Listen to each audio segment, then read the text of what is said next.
एक चीज क्या याद रखना है, गुड्स का ओनरशिप ट्रांसफर होने के लिए असर्टेन होना जरूरी है। जब हम अनअसर्टेन गुड्स को ट्रांसफर करें या उसका ओनरशिप ट्रांसफर करना चाहते हैं तो कौन सी कंडीशन होनी चाहिए? They must be in a deliverable state, unconditionally appropriated, and this appropriation is done by the seller with the assent of buyer or by the buyer with the assent of seller। माने दोनों को knowledge होना चाहिए कि नहीं? both should have knowledge of the appropriation or not? Yes sir। okay, now what is the meaning of appropriation? ये word अच्छे से या ये सेंटेंस अच्छे से ध्यान में रखना, आगे नंबर ऑफ टाइम्स ये वर्ड यूज होने वाला है, ये सेंटेंस यूज होने वाला है। what I am teaching is unconditionally appropriated। Unconditionally appropriated का मतलब क्या होगा? No reservation of right of disposal. अब इसका मीनिंग क्या होगा? No reservation of right of disposal का मीनिंग क्या होगा?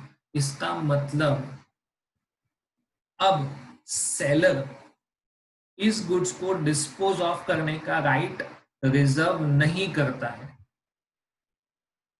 अब सेलर इस गुड्स को डिस्पोज करने का मतलब टू सेल और deal in any other manner, उसका राइट अब उसके पास रिजर्व नहीं है। मतलब राइट किसके पास चला गया?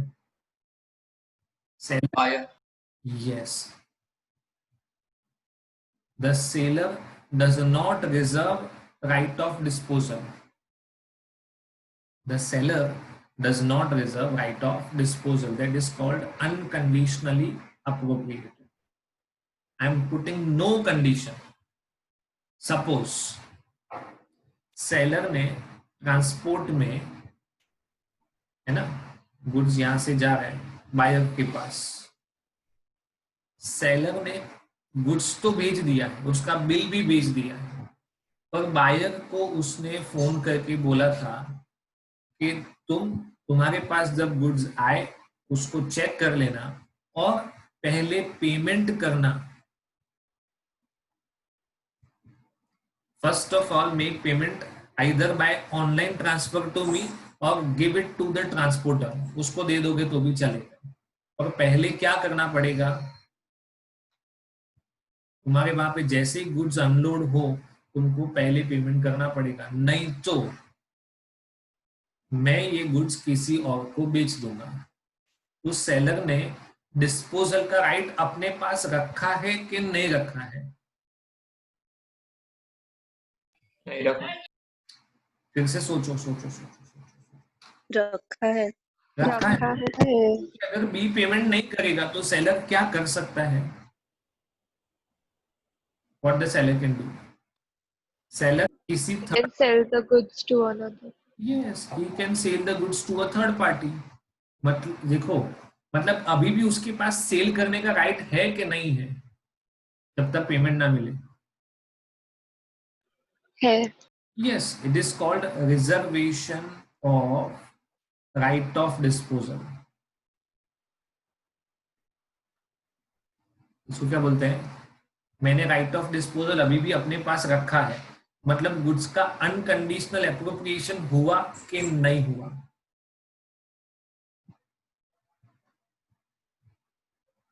सोच के बताओ आराम से। अनकंडीशनली एप्रोप्रिएशन का मतलब अपने पास अधिकार नहीं रखना। मैंने रखा है कि नहीं रखा है? रखा है। I have kept the right of disposal means goods have not been unconditionally appropriated। अभी क्लियर है ना एकदम? Yes sir. ना, तो आपको अगर ओनरशिप ट्रांसफर करना है it means you have to unconditionally appropriate. चलो इसकी जगह ऐसा कंडीशन होता, सेलर ने बायर को बिल बना के भेज दिया ट्रांसपोर्ट में, तो बिल भी भेज दिया और जो ट्रांसपोर्ट रिसीट था उसमें बायर का नाम आ गया, कि आपको यहाँ पे डिलीवर करना है, इसका मतलब गुड्स अनकंडीशन, इसके सिवाय कोई कंडीशन नहीं है ना। पहले डिस्कस हो चुका है कि 30 डेज में आपको पेमेंट करना है, तो पहले गुड्स देना पड़ेगा ना। यस और नो? यस। ओके, तो आप सेलर बायर को गुड्स भेज रहा है, 30 डेज का क्रेडिट पीरियड दे रहा है, उसने ट्रांसपोर्ट में गुड्स भेज भी दिया है बिल के साथ, ट्रांसपोर्ट रिसिप्ट के साथ। इसका मतलब उसने इस गुड्स को क्या कर दिया, अनकंडीशनली अप्रोप्रिएट। अब मैं इसका नो राइट ऑफ डिस्पोजल, मेरे पास इसको डिस्पोज करने का राइट नहीं है, क्योंकि मैं किसको दे चुका हूं गुड्स, अब बायर को। I have now given the goods to buyer. इसका मतलब ओनरशिप ट्रांसफर हो गया, अनकंडीशनली अप्रोप्रिएट करना पड़ेगा। ओके, चलो आगे बढ़ते हैं। तो 3 कंडीशंस थी। Number 1, goods must be in a deliverable state. Number 2, goods are unconditionally appropriated by the seller with the assent of buyer, or by the seller with the assent of buyer, means both should have the knowledge of appropriation. दोनों के पास, seller ने goods को unconditionally appropriate कर दिया पर buyer को बताया नहीं, तो नहीं चलेगा। Okay, both should have the knowledge of unconditional appropriation. Number 2, delivery to the carrier. Carrier is that transporter. ये भी समझा दिया है मैंने अभी इसके साथ साथ। When in pursuance of contract, that is according to the contract, the seller delivers the goods to the buyer or to a carrier or other payee for the purpose of transmission to the buyer and does not reserve the right of disposal. पहले case में उसने goods transporter को दे दिया था और उसने right of disposal अपने पास रखा था। सेकेंड केस में उसने ट्रांसपोर्टर को दे दिया और राइट ऑफ डिस्पोजल अपने पास नहीं रखा। तो यहाँ पे ओनरशिप तब तक ट्रांसफर नहीं होगा जब तक पेमेंट नहीं होता है। ओके, यहाँ पे जैसे ही आपने गुड्स ट्रांसपोर्टर को दे दिए माने ओनरशिप ट्रांसफर हो गया, क्योंकि उसने और कोई कंडीशन इसके साथ रखा नहीं है। The seller has not put any condition in relation to the goods.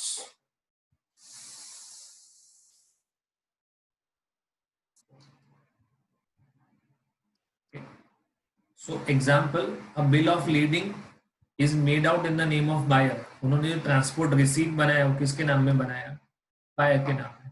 Is sent to him. Okay, तो ओनरशिप पास ऑन हो गया। In case the goods are subjected to accidental loss और by theft, the seller will not be liable, क्योंकि seller ने क्या transfer कर दिया था, ओनरशिप। आपको कौन से सेंटेंस पे एकदम प्रॉपर ध्यान देना है, unconditional appropriation, no right of disposal. इसका एनालिसिस लिखा हुआ है, आप पढ़ सकते हो, है ना। जो हमने पढ़ा है वही है। ऐसा हुआ, देखो, डिलीवरेबल स्टेट में होना चाहिए, अनकंडीशनली अप्रोप्रिएटेड होना चाहिए। एप्रोप्रिएशन कौन करेगा, या सेलर या बायर, पर सामने वाले का कंसेंट होना चाहिए। कंसेंट एक्सप्रेस या इम्प्लाइड हो सकता है। गुड्स सेंट ऑन अप्रूवल और ऑन सेल और रिटर्न बेसिस। अकाउंट्स में देखा था हम लोगों ने, हमने किसी को गुड्स भेजा है, बेचा नहीं है। क्या बोला था मैंने word, we have sent. Okay, और क्या कंडीशन पे बेचा है, भेजा है, सॉरी, कि आप बेचो, अगर नहीं बेच पाए तो वापस दे देना। So when goods are delivered to the buyer on approval और ऑन सेल और return basis, the property therein passes to the buyer. कब ओनरशिप ट्रांसफर होगा, जब वो अपना अप्रूवल दे देगा तब। और does any act adopting the transaction, उसने पेमेंट कर दिया, समझो, तो इसका मतलब क्या हुआ, मैंने किसी को 5 लाख रुपए का गुड्स भेजा था, उसने बोला कि मैं गुड्स को अप्रूव करता हूँ, पेमेंट नहीं किया पर क्या बोला, आई अप्रूव द गुड्स, मैं एक्सेप्ट कर लेता हूँ, चलो तो सेल हो गया। या तो उसने गुड्स का अप्रूवल नहीं दिया बट आपको पेमेंट कर दिया, तो ये इनडायरेक्ट हुआ, doing any act adopting the transaction. Number 2, if he does not signify his approval, okay, but retains the goods without giving notice of rejection, and then if a time has been fixed for the return on the expiration of such time, if time has not been fixed on the expiration of a reasonable time. For example, मैंने किसी को goods भेजा, ना ही वो accept करता है और ना ही रिजेक्ट करता है, गुड्स को एक्सेप्ट भी नहीं करता है और रिजेक्ट भी नहीं करता है, और अपने पास रखा हुआ है उसने, he has kept the goods with himself, okay? तो जब ऐसी सिचुएशन हो और आपने बोला था कि आपको अपना अप्रूवल या रिजेक्शन 2 मंथ्स के अंदर अंदर देना पड़ेगा, हम आपको जब भी गुड्स भेजेंगे तो आपको 2 महीने के अंदर अंदर या तो अपना अप्रूवल देना पड़ेगा या तो गुड्स वापस भेज दें।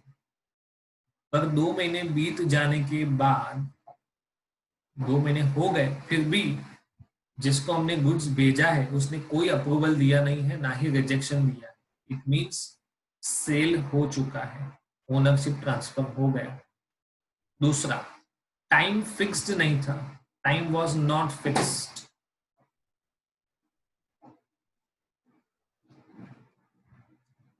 ओके, तो रीजनेबल टाइम इलेप्स होने के बाद वो ओनरशिप ट्रांसफर हो जाएगा। टाइम फिक्स था तो उस फिक्स टाइम खत्म होने के बाद, टाइम फिक्स नहीं था तो क्या देखेंगे, रीजनेबल टाइम। रीजनेबल टाइम में हमेशा क्या बोलेंगे, will depend upon the fact and circumstances of each case.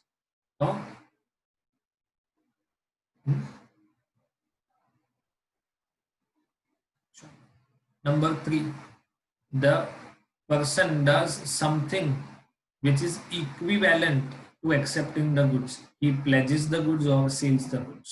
Simple है। सबसे पहला अप्रूवल देना या ऐसा कोई काम करना जो अप्रूवल के बराबर है। दूसरा, रीजनेबल टाइम हो गया पर उसने या तो अप्रूवल नहीं दिया या रिजेक्शन नहीं दिया, या तो टाइम फिक्स था और वो टाइम फिक्स होने तक भी उसने ना ही कोई अप्रूवल या रिजेक्शन दिया है, तो भी प्रॉपर्टी पास ऑन हो जाएगा। और लास्ट में, to do something which is equal to accepting, उसने गुड्स को कहीं पे प्लेज कर दिया। आप कोई भी गुड्स को प्लेज कब कर सकते हैं, I pledged my mobile phone, when it is possible, only when when the mobile belongs to you. Yes, मेरा ओनरशिप होगा तो, और मेरा मतलब बायर का ओनरशिप हो गया, इसका मतलब ओनरशिप ट्रांसफर हो गया, है ना।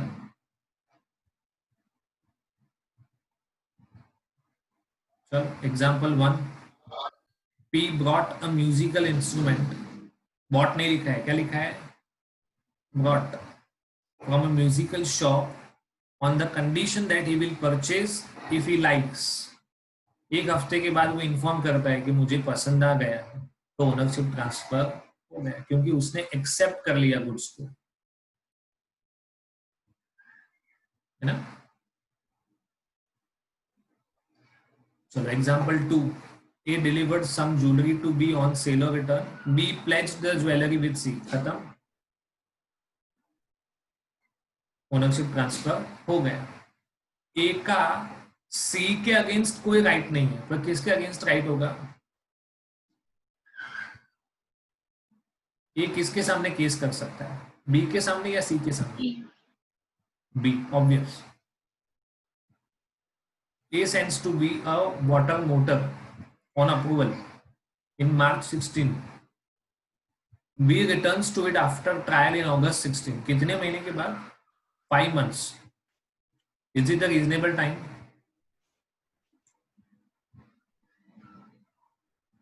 Normally not. तुमको कोई भी एक मोटर चेक करने में 5 महीने का टाइम नहीं लगता है, 5 months is more than enough. So the motor has not been returned within a reasonable time, and therefore A is not bound to accept. B must pay the price.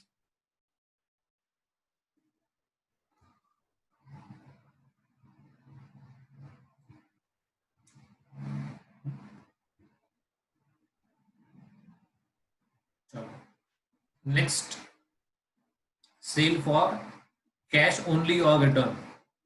चाहिए तो cash दे के लेके जाओ, नहीं तो वापस कर दो. So it may be noted that when the goods have been delivered by a person on sale or return, on the terms that the goods were to remain the property of the seller till they are paid for. इसमें क्या reserve रखा था बोलो तो. Goods will remain the property. Property माने goods का ownership तब तक सेलर का रहेगा जब तक कोई इसका पेमेंट नहीं करता है. समझाया था मैंने अभी. यू हैव अनकंडीशनली अप्रोप्रिएटेड और नॉट.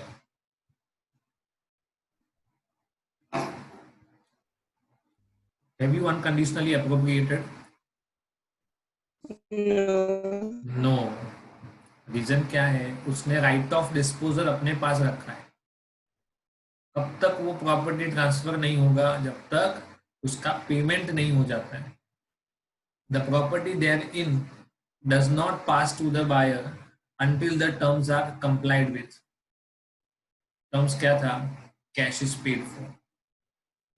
Okay. A ने B को ज्वेलरी दिया for cash only or return. It was expressly provided in the contract that the jewelry shall remain A's property until the price is paid. B ने वो property C को pledge कर दिया, तो ये प्लेज ही गलत हो गया क्योंकि बी के पास ओनरशिप था ही नहीं. The pledge was not valid and A could recover the jewellery from C. First case में क्या था? इधर देखो, आगे वाले केस में यहां पे ए किसके सामने केस कर सकता था? सिर्फ बी के सामने. यहां पे ए किसके पास से रिकवर करेगा? सी के पास, है ना. ये ध्यान रखना जरूरी है. दो एग्जाम्पल हैं, अलग अलग है. यहाँ पे ओनरशिप पास ऑन हो गया था, यहाँ पे नहीं हुआ था.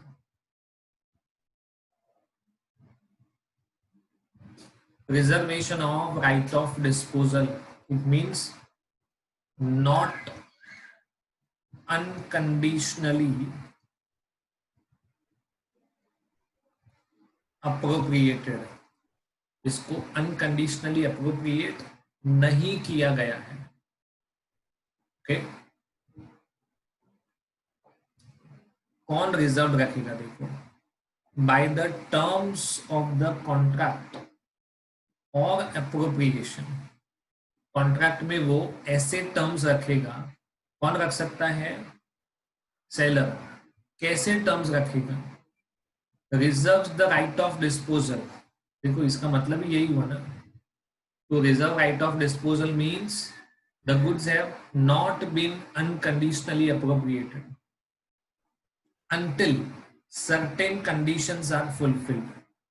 इस गुड्स का ओनरशिप तब तक सेलर का रहेगा जब तक इस गुड्स के रिलेटेड कंडीशंस फुलफिल नहीं होती. Okay. In such case, notwithstanding the delivery of the goods, भले हमने गुड्स का डिलीवरी दे दिया है to the buyer, to the transporter or other bailey, the ownership does not pass to the buyer जब तक वो कंडीशंस फुलफिल नहीं होती. आगे समझाया था मैंने ये, है ना. नॉट अनकंडीशनली अप्रोप्रिएटेड का मतलब क्या, और कंडीशनल और अनकंडीशनली अप्रोप्रिएटेड का मतलब क्या होता है? Okay. Where goods are shipped और delivered to a railway administration. Okay, इधर ध्यान देना. The goods are deliverable to the order of the seller और हिज एजेंट. उन्होंने ट्रांसपोर्ट में भेजा तो है, तो उन्होंने क्या ऑर्डर दिया है? Which is the order given? मैं जिसे कहूं उसे, या मेरा एजेंट जिसे कहे उसी को आपको गुड्स डिलीवर करना है। The seller is prima facie deemed to reserve the right of disposal. उसने एक सिटी से दूसरे सिटी में गुड्स भिजवा तो दिए, पर एडमिनिस्ट्रेशन को या ट्रांसपोर्टर को क्या कहा था, हम आपको जैसा इंस्ट्रक्शन देंगे उसी को आपको गुड्स डिलीवर करना है। It means the right of disposal is reserved. When the seller of goods draws on the buyer a bill of exchange together with bill of lading, है ना, बिल ऑफ लीडिंग भी भेजा, उसके साथ साथ bill of exchange भी भेजा, to secure acceptance और payment of the bill. Obviously seller ने बिल ड्रॉ किया, बायर एक्सेप्ट करेगा। The buyer is bound to return the bill of lading और railway receipt if he does not honour the bill. मतलब seller ने कहा था कि मैं तुम्हारे नाम में बिल ऑफ लीडिंग भेज रहा हूं, कोई भी एक transport receipt, bill of leading को सिंपली क्या समझेंगे, ट्रांसपोर्ट रिसीट, पर इसके साथ साथ मैं बिल ऑफ एक्सचेंज भी भेज रहा हूं। तो अगर तुमको गुड्स चाहिए तो इसको एक्सेप्ट करो तो ही ओनरशिप ट्रांसफर होगा, अदरवाइज नहीं।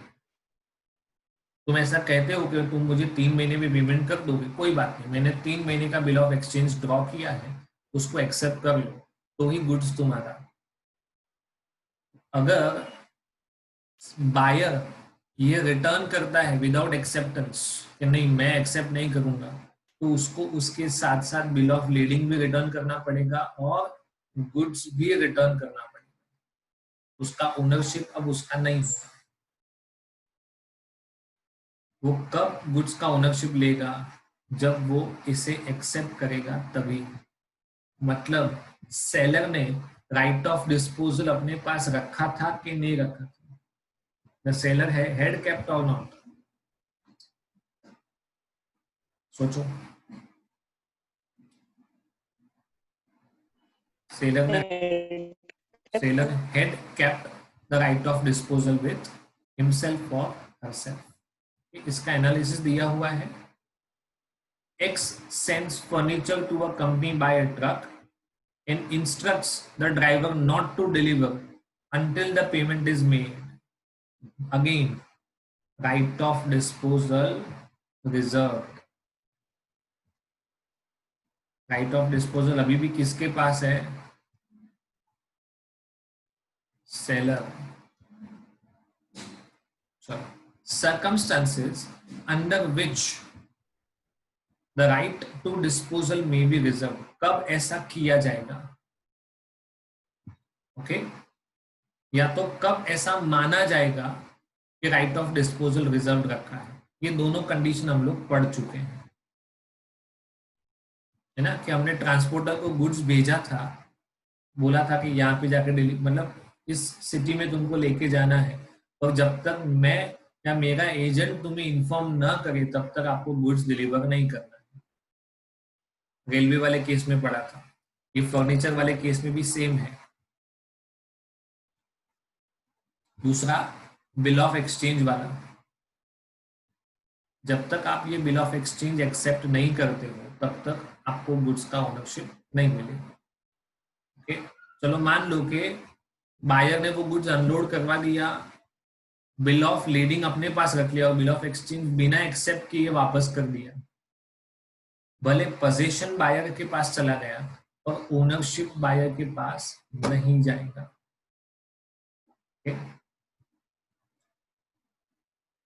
पासेस विद द प्रॉपर्टी, है ना, हम लोग हमेशा ऐसा पढ़ते आए हैं, risk and rewards go hand in hand.